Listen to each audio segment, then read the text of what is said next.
a great event. And also thank you for attending. I know it's a afternoon sort of lunch food coma. But yeah, we're going to talk about China, a little bit about me. I used to live in China, did 3.5 years there, different stints. And so that's always been sort of an important thing for me. And then that morphed into working within CISA, sort of Cyber Infrastructure Security Agency in the U.S. government. Did that for about 7 years, and then did a liaison role to the UK, GCHQ, NCSC, sort of another government agency, and now sort of work at Darktrace. Been with Darktrace now for about 3 years. I've been running the threat research focus for about 2 years. And so we're just going to talk first quickly around how Darktrace works so you guys understand sort of the anomaly-based sort of approach. We'll talk about the ecosystem and how that's progressed. We'll go through some incident case studies, some takeaways, some things that we've seen, but also sort of map back to sort of CISA advisories or NCSC, and then talk about some of the models and meta models that we've been using for detection. So this is just sort of a pyramid of one example of our NDR system on different approaches of how we use anomaly-based detection, and we use unsupervised learning, sort of machine learning, different aspects. And so you can kind of see it in the pyramid where we use multiple parallel abilities as well as hierarchical, and try to give sort of the end user an idea about what's happening in the environment based on behavior, threat context, as well as sort of giving that sort of investigation sort of period, and sort of go through different hypotheses and then spit out something. And that's where you see sort of the sort of fifth layer, where it's evaluating those different hypotheses and giving context. And then after that, it'll shoot out something around sort of, hey, how do we do graph theory, relationship based, and sort of establish a pattern of life? What's happening on that identity? What's happening on that device, that server, and trying to give context.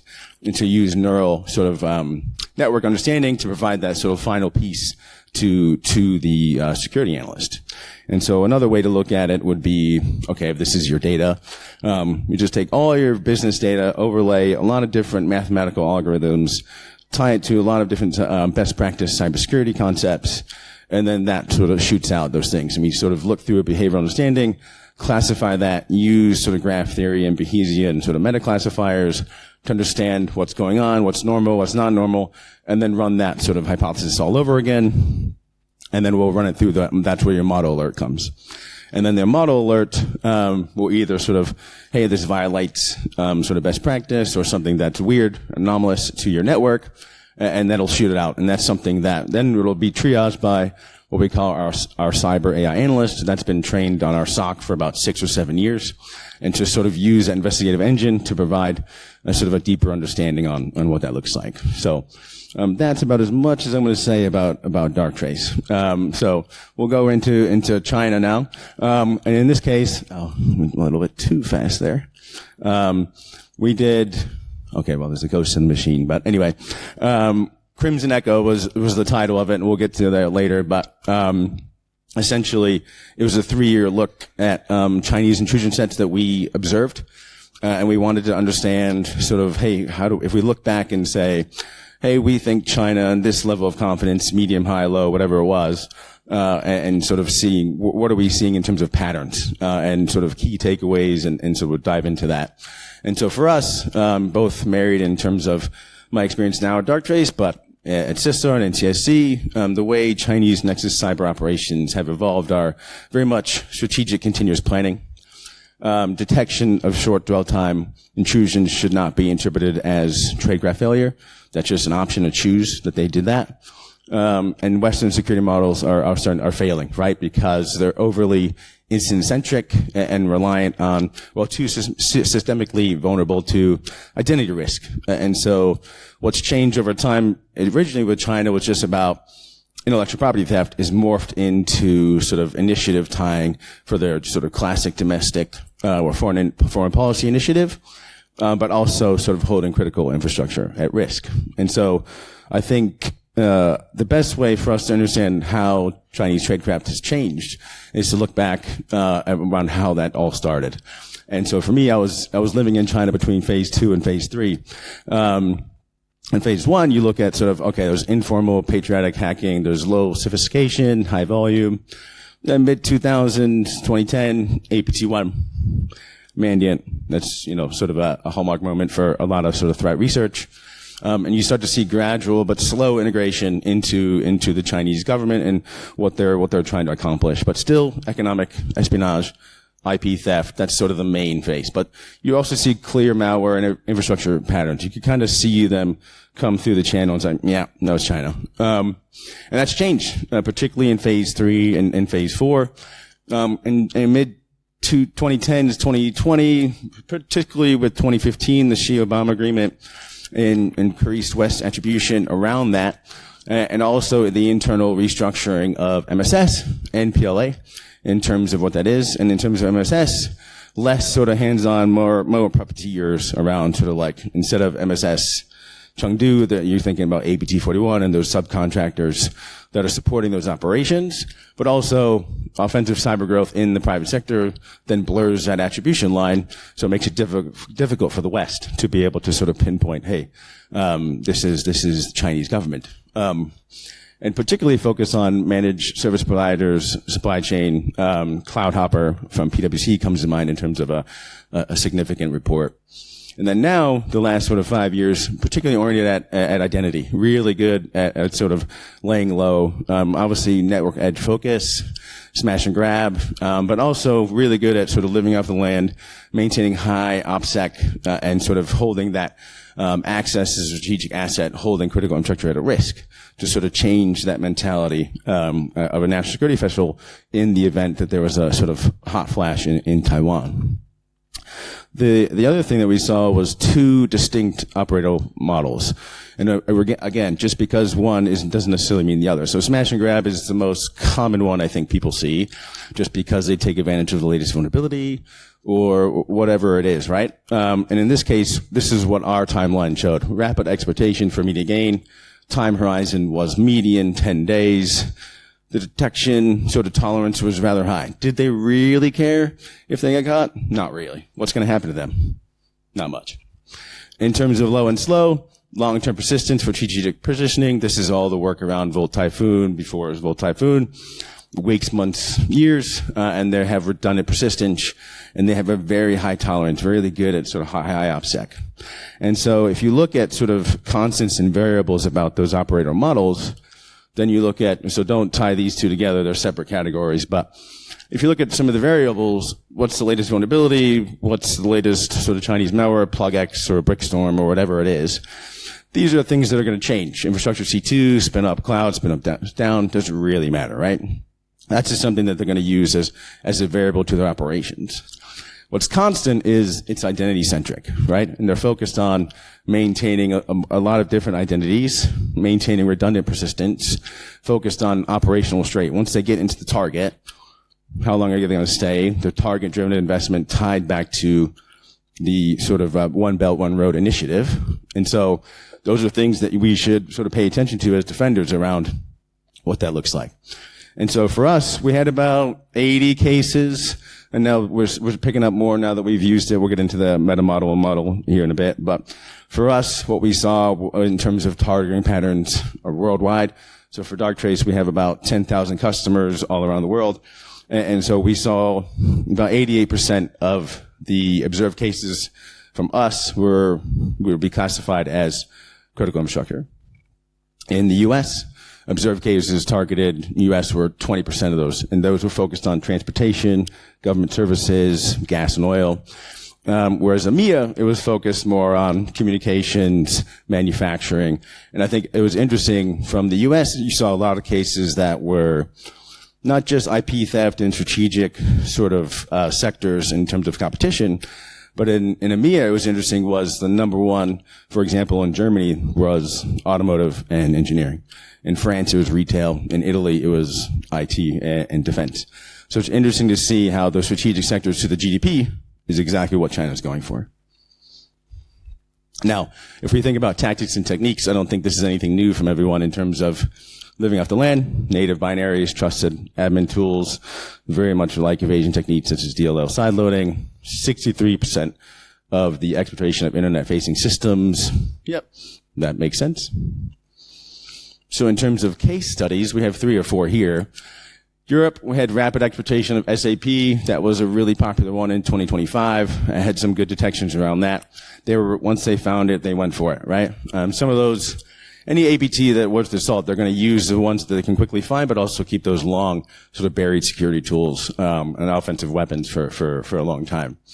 U.S. critical infrastructure, quite a few of those. Identity abuse and recon in a transportation infrastructure network, and I'll show you that one in a minute. Weeks of quiet activity before they got deeper and deeper into that sort of exploration and emphasis on persistence. And then, it should say APJ, but it doesn't. Australia, critical manufacturing. This was a rare earth organization. Rare earth, obviously, being quite needed for iPhones as well as a lot of different technologies. But yeah, repeated bursts of activity across 2022, 2024, multi-month intrusion with DLL side loading. We have a few others. I'd say they become really good at saying low and slow. In one instance, we had observed activity, and then we didn't see it, and they came back 600 days later. So very, very high OPSEC. In this case, we use behavior detection for one example. So one of the use cases you'll see here, description of what we saw, the model that fired, and then that's the log. All this is public, by the way. It's all on the website if you guys want to use it. But in this case, the model that fired from anomalous activity directed replication behavior for exactly the DRS, G, JET, GET, NTZ changes, right? And so that was really interesting because it says Tuesday, December 24th. It's about 45 days before the GIS. So this is called CityWorks, which is a GIS tool, geo-image spatial tool, which is used alongside transportation networks, airports, aviation systems, things that you sort of see different airports, vessels, ships going through. That makes sense if you want to be able to hold that as a strategic risk, right? And so from our perspective, these are sort of key insights from less about Darktrace, but more about CISA and CSC, the Western sort of cyber intel agencies that are trying to give you insights around, hey, we keep seeing persistent credit abuse. We keep seeing living off the land in embedded network activity, but then also talking about shifting to behavioral analysis. And these are the sort of discussions from those sources. And so one of the other things that we notice is the Western detection mismatch. So Western SOCs focus on malware detection, alert triage, containment, ramp, and incident enclosure. We also, even myself, have metrics on how quickly we close a ticket. Is that the right approach? You can argue maybe not, right? From a financial perspective, maybe, but from a security perspective, we should think about it another way. Because if you're thinking about state-sponsored actors, they're taking a very long-range strategic view on how they use cyber as statecraft, right? And so detection mismatches that risk, allowing them to remain undetected, exploiting that gap in security defenses. If they're not going to come back, they're first going to get initial access, get a few creds, come back and maintain that access, and then not come back again for 600 days. What logging do you have for that, right? That's really difficult. So need to sort of change and recognize at least that adversary intent and persistence is beyond just closing what that means, right?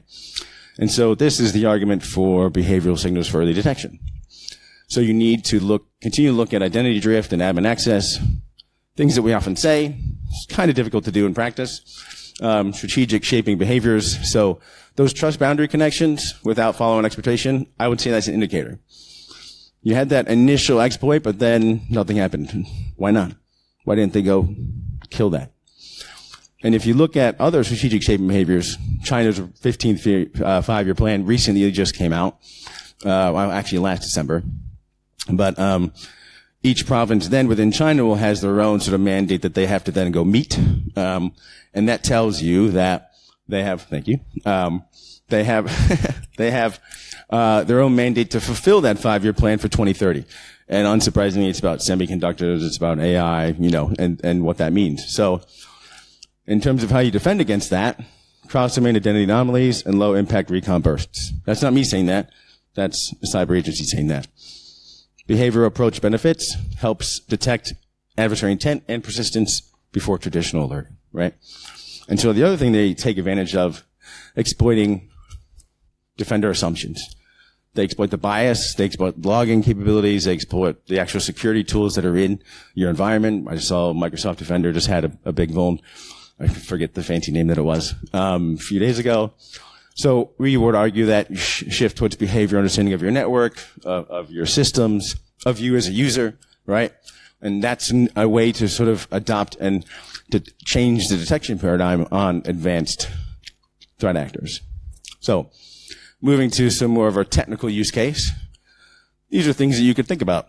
Internet-facing foothold plus a delayed action. And we'll talk about time in a minute.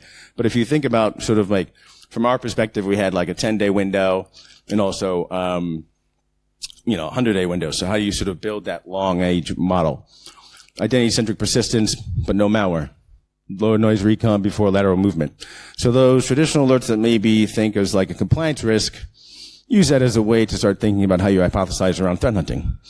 Data staging and throttled egress. That's slow egress out of your network. Now, I think any SOC can do this because they have a lot of action, a lot of data, access without action, cross-plane identity drift, living off the land abuse. A lot of these things that are already available in many SOCs. You look through the foothold, dormancy, reentry. Most SOCs already collect this data. They just don't model it away. So I think if you take advantage of what all the AI agents are available now, you could actually do this. You don't necessarily need to buy a tool that specifically like Darktrace or whatever that focuses on anomalies, but you can actually focus on what data you have and how do you use it and how do you model it based on what you're seeing in the threat landscape. Now, low and slow, that's another way to do it. You can do for credentials, valid access, legit tooling. You have a sparse move. Then you have persistence and egress. These are things that you can do in low cadence and redundancy. And for us, I think that's really important as we continue to build our own meta models, right? And so this is what we've been doing. We've been combining those multiple signals. We weigh them by rarity, and we also require co-occurrence in a time window. So we took about 80, 90 different cases, all the different models and meta models that fired, and pulled them up and threw them into a larger meta model. And that's been able to just sort of detect newer fun things. But if you don't have that data, let's just use a generic use case. You have an internet-facing compromise. You see tool ingress like a cert util, which is a very common one. C2 via legit protocol, beaconing, recon, ladder movement, essentially the kill chain, right? Put that in a meta model, but two things have to happen. A sequence and a co-occurrence with time. So instead of getting into all that very loud, different sort of specific models, you build that and your outcome is a higher confidence multi-stage. You have an early warning intent, and it gives you lower noise and single alerts. And so this is what's been going on for us as of late. So we deployed about 4 or 5 different meta models based on the data that we observed. Again, all of the sort of inherent models that we have are all anomaly based. And sort of built out different meta models to understand that behavior. So we have a few out there so that go through the full kill chain in 10-day plus macro window. And the last sort of 2 or 3 months, we've had a few different interesting cases. So alerted in a small U.S. electrical grid, which makes sense, right? They want to be able to hold U.S. critical infrastructure, particularly energy, at risk. Shut off the power, you shut off telco, you shut off finance, shut it all off. Now, they also compromised a rare earth organization that materialize rare earth for EV batteries. Strategic goal within 2026, 2030 China's plan. A semiconductor producer in APJ. Anyway, you guys get the point. So, for this, I think for me, it's adversaries optimized for how defenders think, not just how tools detect.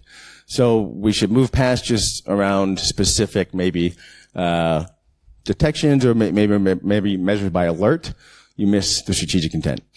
And so for me, it's less about, so Chinese state sponsored or focused on don't break the system loudly, right? And so we need to think about how you model that behavior over time, and something we heard in earlier talks around how behavior matters for detection. So, and with that, I'll just as a reminder, in the event that you were taking pictures, you just want to take the report. I know an AI agent's already read through it. You can probably get a TLDR version of it quite quickly for yourself. But yeah, I think I finished a little bit early, but we'll that'll be it for Crimson Echo.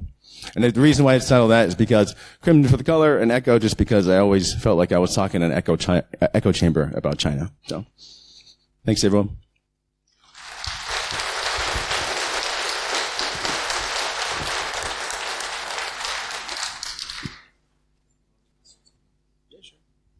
So, if there are any questions from the audience?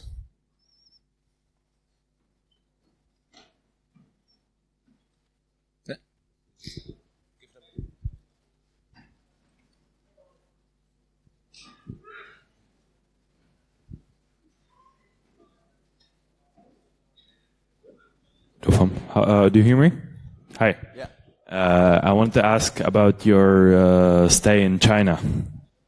Yeah, go for it. Yeah. Well, how was it? How did you like it there?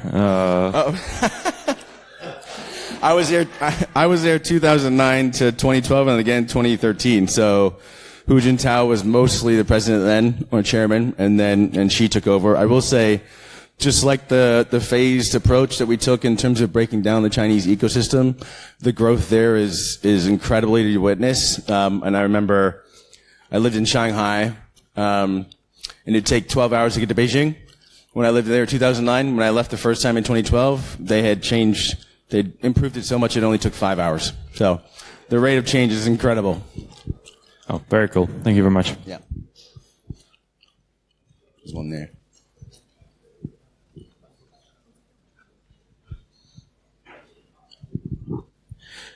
So are those meta models that you introduced also modeling for the case of 100 plus days of waiting operational OPSEC that you mentioned? You mentioned that there was one case of 600 days plus of waiting, right? Yeah. And so these of your meta models, you are modeling for these cases also, like you are handling this and... For that one, we just realized it after the fact, just because we are able to keep, so we have our own ELK instance, so a lot of those models that flow back into from our customer environments, we can go back and look like 2-3 years. And so for that one, it went off just because of an anomaly-based a few models, not the meta model. We just figured that out after. We use that as a use case to build the longer one. Okay, so this is still a hole, right, in the approach? Like, if the attackers wait for 50 plus days, then you might not notice this. Well, again, it's anomaly-based, so, and it goes back to co-recurrence in time. So even if it's like 50 days, you're still going to have some of those anomaly behaviors will shoot up. And so we just built it for those reasons. But the 600-day one was just kind of a cool high OPSEC one. So, thanks. Yeah. All right. Anyone else?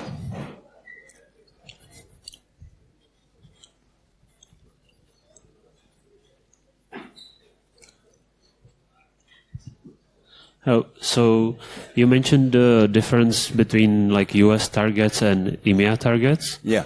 And I'm curious, first of all, I'm not sure how real it was or how far they got in the attacks. And do you have any specifics for like, for example, Czech Republic or like sector wise? I don't think we have any. I wish we had customers in Czech Republic, but I don't think we have that many. I will say we saw one in EMEA that we definitely saw IP theft around manufacturing of ammunitions, and that was disheartening to see. So Ammunitions, sir. Yeah. Thank you. Cool. All right. Thanks, everyone. See you at the pub. Thank you again.